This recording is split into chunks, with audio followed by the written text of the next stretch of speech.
How's it going, everybody? This is the Nitty Gritty. My name is Chad.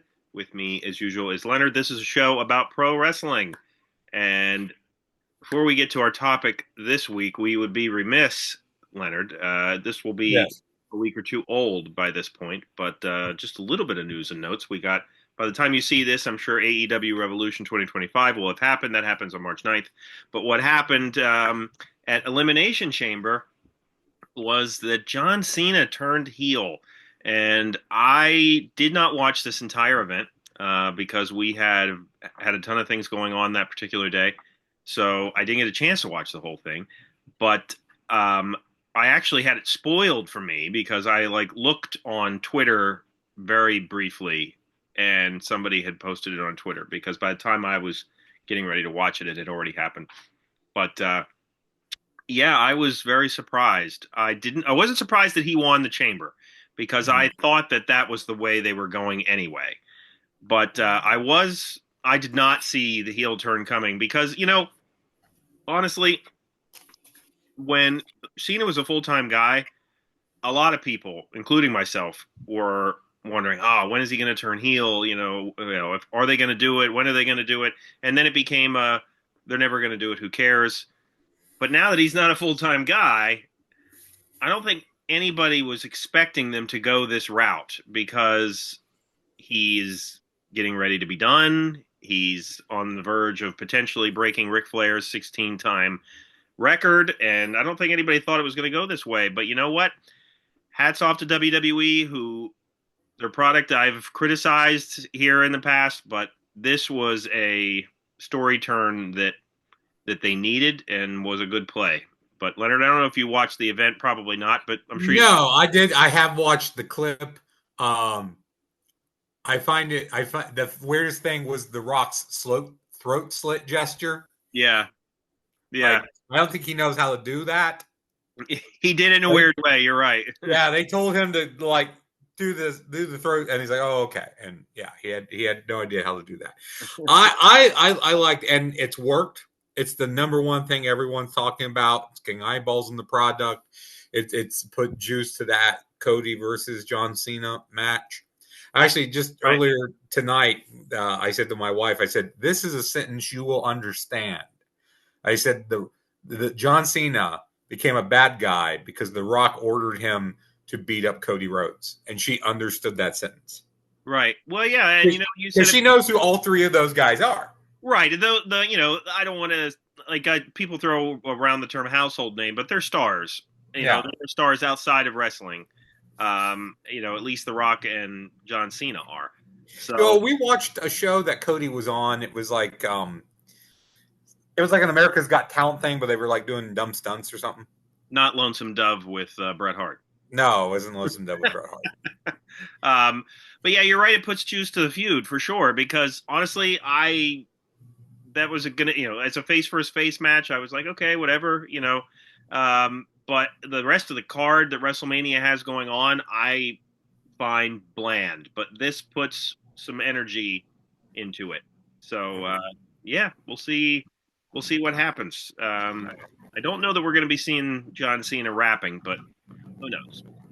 I don't think he's going to go that far back in the Wayback Machine. Yeah. So, anywho, this week we are going to be giving you another edition of our Unstable Stables.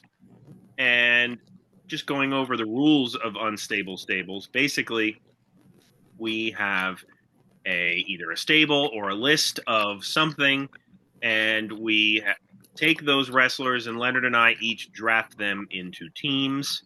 And after we have drafted those teams, we have assembled a makeshift fantasy booking type card that we then debate.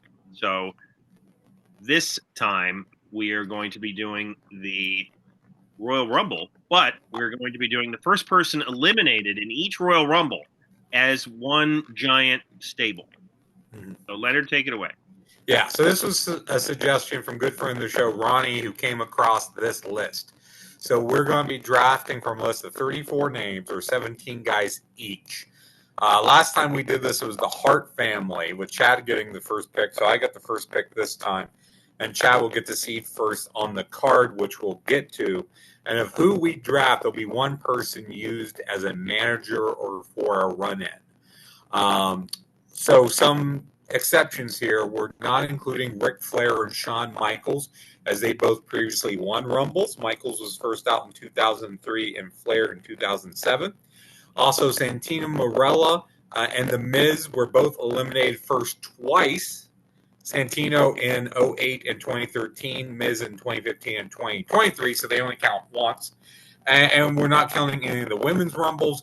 And we've also eliminated Sin Cara 2, who was the first eliminated from the greatest Royal Rumble ever. So we have even numbers. Also special this time is that typically when we do these, you get the person as they were, like when they were in the Four Horsemen, when they were in the NWO, etc. But this time, anybody you draft, you can use them in any gimmick they ever worked under, because we've got so many guys here who are working very specific gimmicks when they were the first out in the Rumble. So, for example, Smash of Demolition. You can use him as Crusher Darso, Repo Man, Blacktop Bully, Hole-in-One Darso, anybody you want to use him as. So keep that in mind. So here's the draft board in order of the year, starting with the first Rumble, coming on up, with those exceptions I mentioned. So we have Butch Reed, Smash, Coco Beware, Dino Bravo, Ted DiBiase, Papa Shango, Samu, Jimmy Del Rey, Bob Backlund, fake Razor Ramon, which is very important to point out that is fake Razor, Tom Brandy, Golga, Mosh, Bull Buchanan, Big Boss Man, Bradshaw, Daniel Puder, Simon Dean, Santino Marella, The Great Khali, Evan Bourne, Justin Gabriel, Alex Riley, Damian Sandow, The Miz, Rusev, Jack Gallagher, Rhino, Jeff Jarrett, Elias, Jeff Hardy, Robert Roode, and Grayson Waller and Carmelo Hayes. So I think this is the biggest list that we've ever done one of these on, because we split up the NWO. Yeah, no, that's true. All right. So, Leonard, you get the first pick, right? Yes. All right. So I think there is there's three names that I think could be a number one, and then there's a handful, I think, of decent talent, and then it's a bag of crap. Yeah. So I'm going with Ted DiBiase, number one. Main event heel in the late 80s, great worker, going the mic, good character. All right. Well, my first pick is going to be Bob Backlund. Bob was my number two. Yeah. So, and again, because the way we're using this can be old school Bob Backlund. It doesn't have to be crazy Mr. Backlund. So that's a good pick there. I'm going to go Jeff Hardy. Jeff Hardy would have been high on my list for sure. Here it kind of gets a little bit tougher. Right. Those were my top three guys. And then now I've got some dudes that are pretty interchangeable, I think, through 4th through 10. I think I'm going to pick the Big Boss Man. Big Boss Man is, I think, a quality pick here. Oh, wait a minute. I almost gave Big Boss Man to myself on my list. Yes, I'm going old school, writing everything down by hand. I'm going to go with a dude that I think is really underrated. I'm going to go with Butch Reed. All right. I've been watching some 87 stuff lately from WWF, and new appreciation for the Butch Reed. All right. My next pick is Bradshaw. Okay. And, of course, you can use him in any of his various gimmicks. I'm going to go with, might be underrated here, I'm going to go with Golga, who was, of course, also Earthquake. So I understand. I think that's a decent pick there. Not using him as Golga, I'm pretty sure. Well, yeah. I mean, I think you could if you wanted to, Leonard. You should think about that. I think I'm going to go with Jeff Jarrett. Okay. It's very interesting. Names that you're picking, I have together on my list, like one right after the other, but a little lower Yeah. than where you're taking them. I'm gonna let this one guy sit, but you know what? I think Rusev's a good pick. I'm gonna take Rusev. Yeah, it's about the time for somebody like that, I would say. Yeah. That's a decent pick. Um, I think for my next pick, I'm gonna select Robert Roode. Okay. He was definitely on my list coming up. Um, See, I want to think, do I want to take guys that, fit together, or I'm trying to mix up my heels and my baby faces or what have you? I think I got Jeff. I would say, do I need another high flyer? You know what? I'm going Rhino. Going with another shit kicker. I hate to do this. I'm gonna have to pick the Miz. Why do you hate to have I to don't pick like the Miz? Miz in any way. But like we're getting close to the crap part of of this. So Okay. I'm going I said I had Jeff Hardy, so I had like a high flyer risk taker dude. I'm gonna take another one. I'm gonna go with Evan Bourne. okay, it has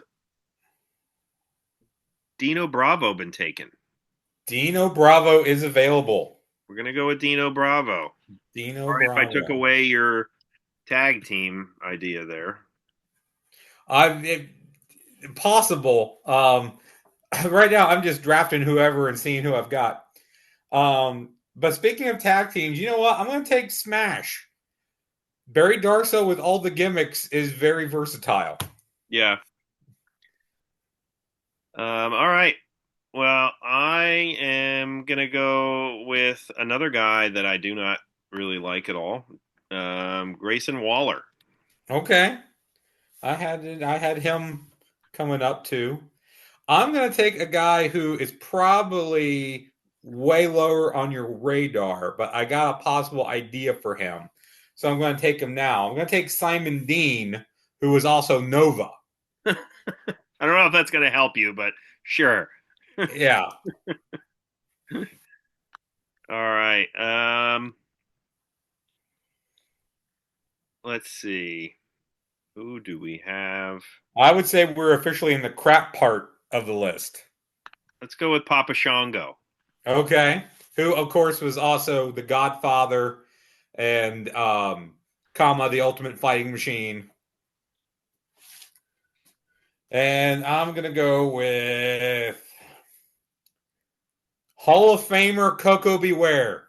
Oh yeah, see, he was next on my list as well. All right. I'm gonna go with everybody's favorite, the Great Khali. Oh, you know what? Kali could have his uses with some of these other guys, and Yeah. with the way the card's going to look. The man may have his uses. I'm going to go with a dude who I think is an up and comer. I'm going to go with Carmelo Hayes. Oh yeah, see, he was next on my list too. Oh, see, I'm nipping you. I like it. Yeah. Um. Now we're getting into some of the people that like I know only very loosely Yeah, know by who they name. are. Yeah. I guess I'm gonna go with Daniel Pewter. Okay. Who of course won tough. He won tough enough that year, right? I believe so, and Yeah. he you know put Kurt Angle in a Kimura lock. Yes, had that infamous situation there. Because I've got a possible idea for him, I'm going Damian Sandow. Leonard, why don't you go over very quickly who we have left? Sure. Oh, who's left? Okay, here's who we got left. And this is the sort of a random order here.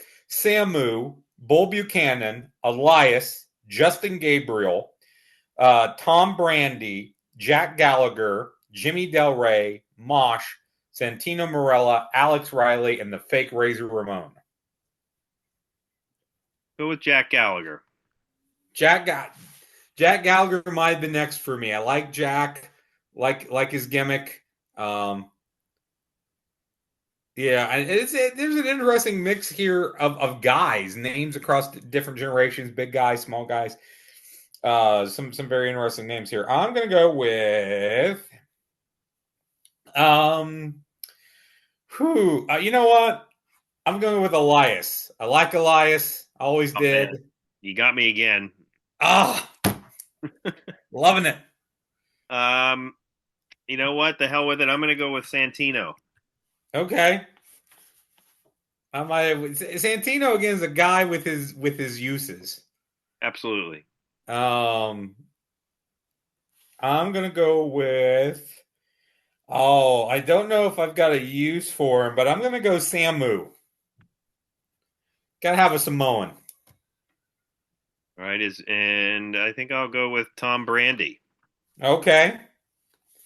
I might have went Tom Brandy. It was also Salvatore Sincere, and he worked the Patriot gimmick on the Indies Oh, okay. without Del Wilkes's permission. He was using the Patriot gimmick, so I was going to take him and use him as the Patriot if I got him because there's some name value to the brand. So I'm going to go with. I'll take another high flyer. I'll take Justin Gabriel. All right. Bull Buchanan is still there, right? Yes. I'll take Bull Buchanan. Who was tag partners with the Boss Man at one point. Yep. So, I mean, I kept looking at Bull and I was like, you know what? I'm going to leave him. I'm going to leave him for Chad. I'm going to take, so we got 4 names left. I'm going to take Jimmy Del Rey, who, if you've actually watched anything with him, you know, he was part of the Heavenly Bodies with Tom Pritchard. He's a talent. Dude's an underrated talent. Of course, a lot of people don't know that, but if you watch some of his stuff, he had an innovative moveset. So we have Fake Razor and Mosh left, right? Mosh, Alex Riley, and Fake Razor. Okay, we'll go with Alex Riley. All right. Protege of The Miz, who you also have. Yep. You know what? I'm going Mosh. Which means I get Fake Razor. You get Fake Razor Ramon. I don't even remember who that dude's name is. Yeah, it's been a while. Yeah. All right. So here's the list. I have Ted DiBiase, Jeff Hardy, Butch Reed, Golga, who's also Earthquake, Rusev, Rhino, Evan Bourne, Smash, Simon Dean, who's Nova, Coco Beware, Carmelo Hayes, Damian Sandow, Elias, Samu, Justin Gabriel, Jimmy Del Rey, and Mosh. Chad has Bob Backlund, Big Boss Man, JBL, Jeff Jarrett, Robert Roode, Miz, Dino Bravo, Grayson Waller, Papa Shango, who is also the Godfather and Kama, Great Khali, Daniel Pewter, Jack Gallagher, Santino Marella, Tom Brandy, who's also Salvatore Sincere and the Patriot, Bull Buchanan, Alex Riley, and the fake Razor Ramon. So now the card. And Chad gets first seating on the card as I rip my legal pad. So here's the card. We're going to do a one-on-one dark match because we have a lot of dark match talent. A 6-man tag, 3-on-3. A regular singles match, 1-on-1. A regular tag match of 2-on-2. A hardcore title match, 1-on-1. We're going to do a 10-man rumble. So we're each going to place 5 guys going back and forth, which will be their entries. The Royal Rumble first out tag team titles, a 2-on-2, and then a world title match inside of a steel cage, 1-on-1. And again, you've got one guy that you can use as a manager or for a run-in at any point you would like to use that. So, Chad, you seat first for the dark match. So who are you trotting out for the dark match? Well, wow, what a one-up I have on you. Maybe we need to figure out a better system. Yeah, you're gonna get Fake Razor. Okay, I figured Fake Razor. You know what? Because I don't have a plan, I'm gonna give you Samu. And so Leonard won the dark match. Yes. I have no case for Fake Razor. I here. mean, Samu's a Samoan. Yeah. That's my thing. I know he can throw headbutts and do a Samoan drop. So here we go. He's part of the bloodline. This might be a blowout, Leonard. I don't know. We'll see. Okay, so we have a 6-man tag, and yeah, that is some weird. I think this is going to get some weird on the 6-man tag.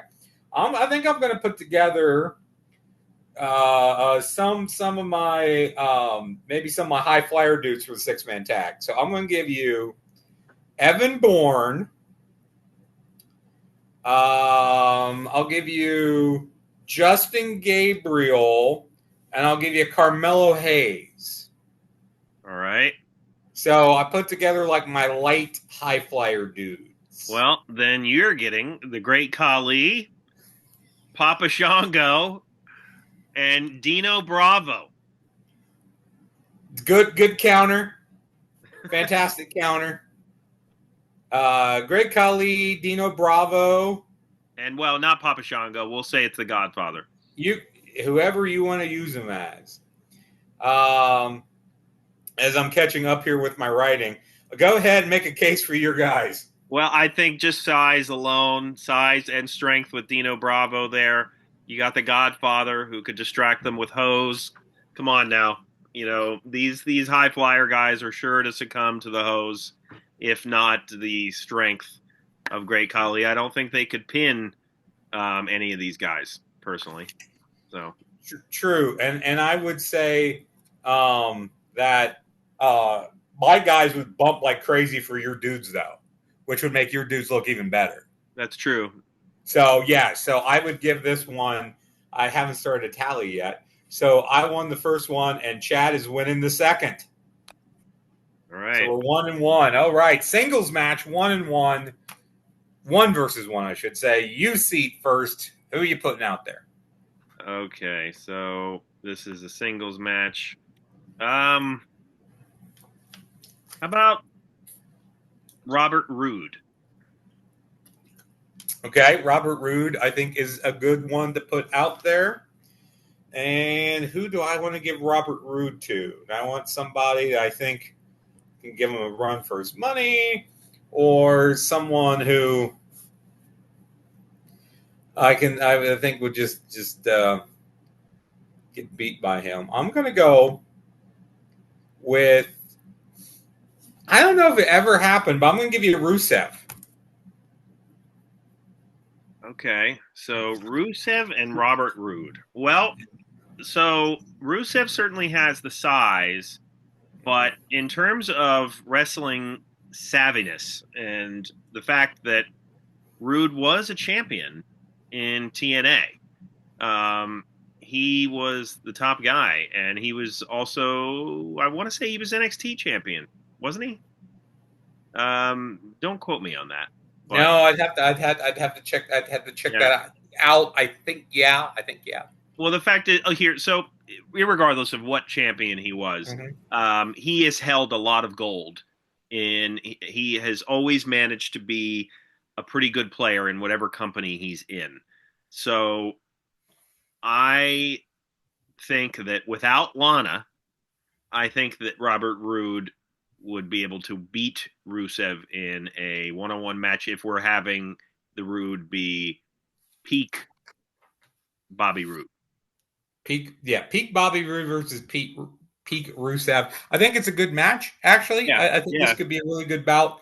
I definitely see it being something where Roode's probably the face, Rusev's the heel. Rusev's going to control most of the match, but Roode comes back. So yeah, I think that was a great pick by you, because I don't think I really had anybody except for a couple of my top names that could have took Roode out there. So we'll let you have that one. So we got our tag team match next. And for the tag match, you are going to get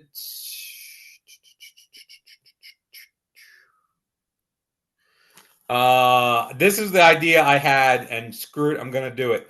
You're going to get Smash and Damian Sandow dressed up like Axe. Because Sandow would do the gimmick where he would dress as different people. So you're getting Smash, And do I want to? I don't think I want to use my man. I don't think I want to use my. I don't know who I want to use as my manager, but I don't think I'm gonna use the manager yet. Okay. Yeah, I'm not going to use my manager yet either, but I am going to give you, you know, this is a tag team that you'll know right away, Yeah. Leonard, and it Yeah. is Tom Brandy and Bull Buchanan.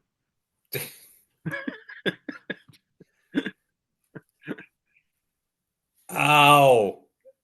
How do you think your faux demolition stands any chance against, Brandy and Bull, as I've named them? Brand B and B, the B and B Express. There you go. Um, I think both of my guys, I would say, are very underrated in the ring. I say that I think they're good all around wrestlers in the ring. You know, Darso committed to everything. I think Sandow did too. Oh yeah. So the fact that they're doing the demolition gimmick, I think, makes them more the cohesive team of the two. Just because they're Um, doing the gimmick. just because they're doing the gimmick, I think that helps. I think the fact that they're doing the gimmick helps. Brandy and Buchanan, I think are both guys that need someone better. Like Buchanan was with, Boss Man. I think if Buchanan had a better partner, that might help. But I think my team, I think they're the two better wrestlers. And like I said, doing the gimmick, I think will give them more cohesion. Yeah, no, I agree with your reasoning. Bull Buchanan was, you know, just fortunate to be a part of any era. Mm-hmm. Tom Brandy, I remember, but not much about him. So yeah, these are just two guys that I slapped together because I do have another tag team that I'd like to use, but Mm-hmm. I didn't want to use them for this one. So we're gonna give you this one because I really like Damian Sandow anyway. Not that I don't like Barry Darsow, I like him as well. But Mm-hmm. Damian Sandow was one of those huge missed opportunities that WWE should have taken advantage of, in my opinion. Mm-hmm. Um, all right.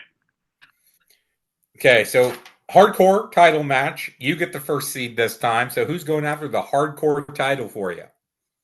The Big Boss Man. Who a former WWE Hardcore Champion, memory serves. Yep. And you know what? You're getting Rhino. Wow. This would be a good match. I feel like these guys might have worked together I, in I, that late era, but maybe not. maybe it would have been during the invasion.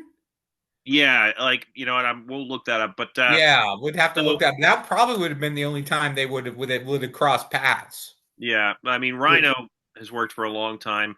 Boss Man had two really great runs. Unless if I am using the peak Boss Man from the '80s, I suppose I could use Big Bubba Rogers from Mid South. Yes. but no, I think that this would be a good match. But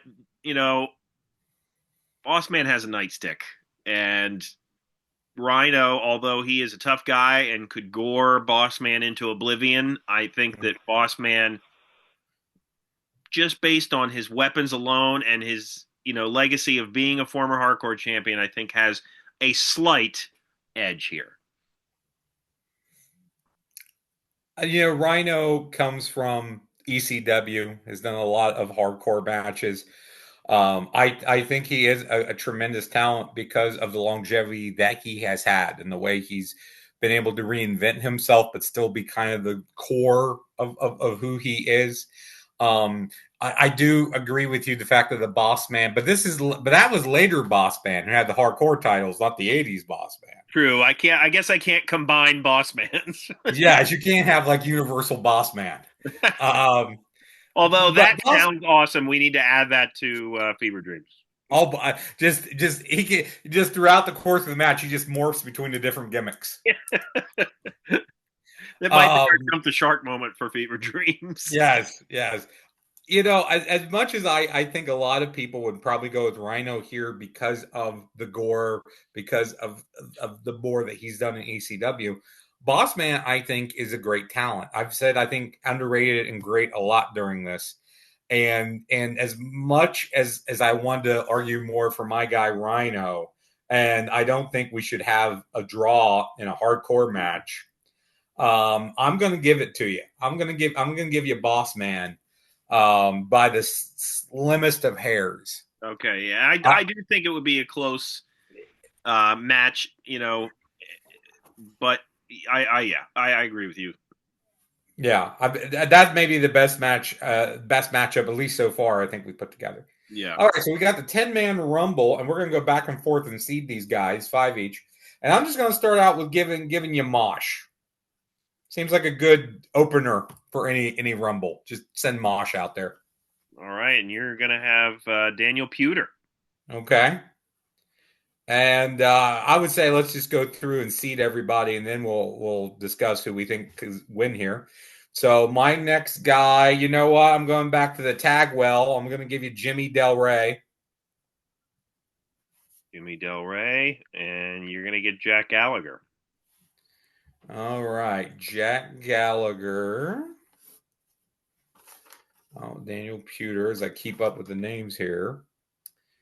And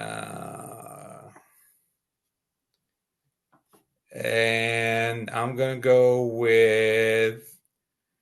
Oh, see, now I'm here because I'm trying to think who's going to be like my last 3 guys that I want to use. You're going to get. You're going to get Elias. Elias, and you're going to get Grayson Waller. Okay. See here. So that's 1, 2, 3. Okay, great. So this is the last pick for both of us. And my last guy. Yeah, what? I only have 3 guys in. What is it? Okay, you have Daniel Puder, Jack Gallagher, and Grayson Waller. Yeah. I have Mosh, Jimmy Del Rey, and Elias. Yes, I miscounted. Okay. So we have 2 guys each left to seed. And I'm going to go with, I hate to waste them, but I know what I want to do for the last 2 matches. You're going to get Butch Reed. Ooh, that's a good one. And you are going to get JBL. Okay. And then my ace in the hole here, you're going to get Earthquake. Oh, man. And you're going to get Jeff Jarrett. All right. So, of course, I think by putting Earthquake last, he's a big dude. He's a power dude. He's going to clear out the ring when he gets in there. He's going to, kick a lot of butt. I try to. The only guy that I could see that may do good would be my other guys, because Butch Reed and Elias are bigger dudes. So I like Earthquake for the win here. I definitely think that this would come down to Bradshaw and Earthquake. I could see that. Yes.